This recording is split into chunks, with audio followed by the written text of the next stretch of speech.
couple studies that I thought were fascinating. One in particular being the definition really of the book, which is, the 4 pillars of happiness, which you talked about that seem kind of obvious, but in a world in which common sense is not so common, perhaps aren't so obvious. Can you talk a little bit about those? Yeah. So these are the practices, the habits that the happiest people have in common. We start off the book by defining happiness, which is not a feeling. Very important, because emotional self-management is critical to living a good life. And if you're just hoping for happy feelings, this is not going to lead you to emotional self-management. So we start off with a proper definition, which is that it's the macronutrients of happiness, or enjoyment and satisfaction and meaning.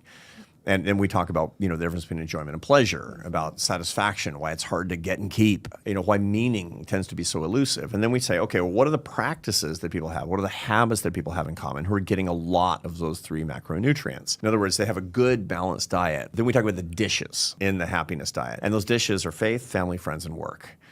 And we talk about each one. So faith doesn't mean my faith. I'm a Catholic. It's the most important thing in my life. But as a scientist, I know that for happiness, there are many paths that all have the same thing in common, which is transcendence. You have to transcend your own little psychodrama. Mother Nature wants you to think, Cody's the only thing in the world. The only thing in the world. And it's just tedious and boring and terrifying all at the same time, makes you feel dead inside. You need to transcend you. You need to get little. This is the point of these religious experiences from the happiness perspective. I'm not going to talk about the metaphysics, about what's metaphysically correct. That's a different discussion entirely. But for happiness, you can get that from religious or non-religious behavior. When I say faith, I mean a serious philosophy of life that shows you the grandeur of the universe and makes you little. That's important, whether it's reading the Stoics, like our friend Ryan Holiday likes to do, whether it's walking in nature before dawn in the Brahma Muhurta, that's the creator's time, whether it's studying the fugues of Bach, whether it's adopting a Vipassana meditation practice, or whether for me, it's going to Mass every day. You got to have something. So that's faith. Family life sounds sort of obvious, but 1 in 6 Americans is not talking to a family member because of politics today, which is the saddest datum in my whole field. We could cover the neurophysiology of why we need to be around our people and they need to be around us. We're a kin-based species, and we have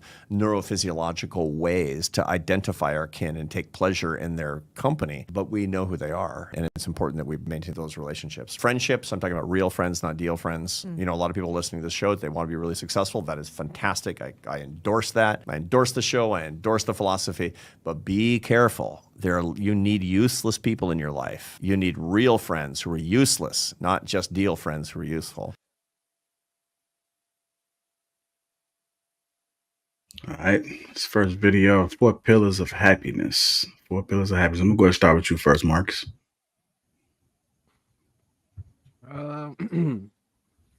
So to summarize the 4 pillars, what he say was faith, family, work, and what's the other one? Friendships. Friendships. Okay, so I can get with the friendships one, because you absolutely do need people who you see more value in than just value added that's tangible. Like people you can relax around, people you can laugh with, chill with, where you don't necessarily have to gain something when you interact with them. I think transactional relationships make people very expendable. And the more expendable people are in your life, the harder it is for you to form emotional connections and long-lasting connections. Like I got some friends I've been with for how am I 30? No, I'm 40. Yeah, almost 30 years. You know what I'm saying? I got a decent amount of people that I've been messing with for a decent amount of time. Some people that fell off, but the majority of them still within that core unit. Family, I think that's really the biggest one. If you have a big enough family, they almost operate as all of those things combined, because you have things you have to do for the family work-wise.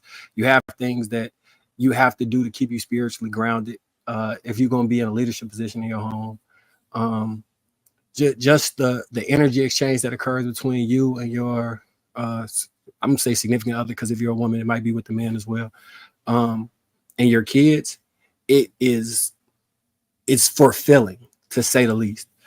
I think I'm probably the happiest I've ever been in my life, and it has zero to do with work. So that,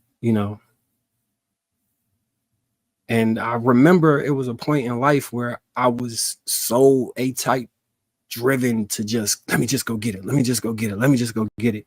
And I was like, when does it stop? Like, when do I reach the pinnacle of me being able to to be like, all right, I did it, and I'm sitting at the top of this mountain.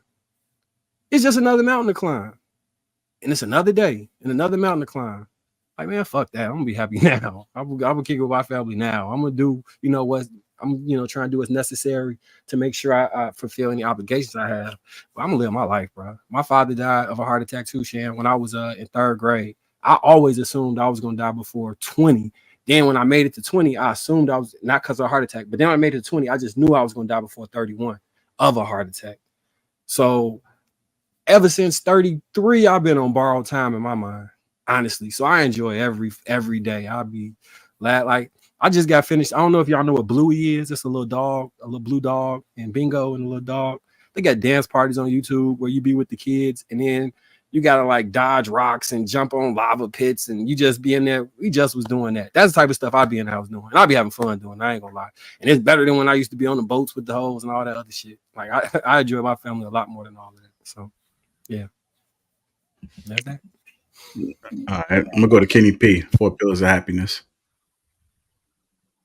Faith, family. What's the other two? Faith, family, friendship, and work. Friendships, work. And worth. Work. Those are okay. Work. Those are all pretty much basics. It's not to be polarized or anything like that. 1, we weren't meant to be solitary creatures. 2, you can't really move through this life unless you have something grounded that you believe in. 3, family is very important. I know some well-off people. They don't have nobody around them. They're recluses. Some of them are horrible people. Some of them don't even know how to function. If you put them in a room full of 20 cool people, they'll feel strange and want to leave.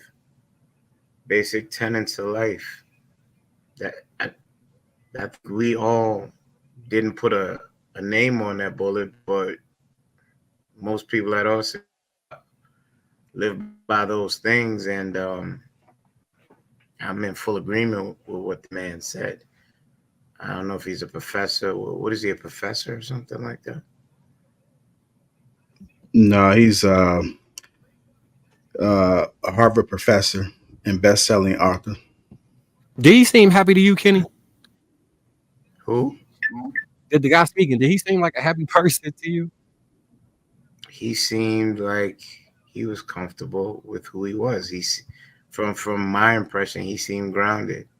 He seemed that he understood, okay, what he was and what he required in his life.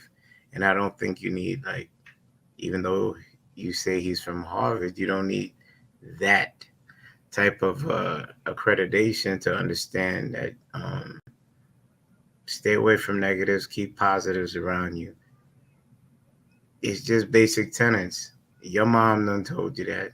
Your family members, the people that loved you, gave you, don't do that or this will happen, cause and effect. And if you live a good life and be good to people and hope that is reciprocated to you within this life, I think you're adhering to those tenets that he just put out there.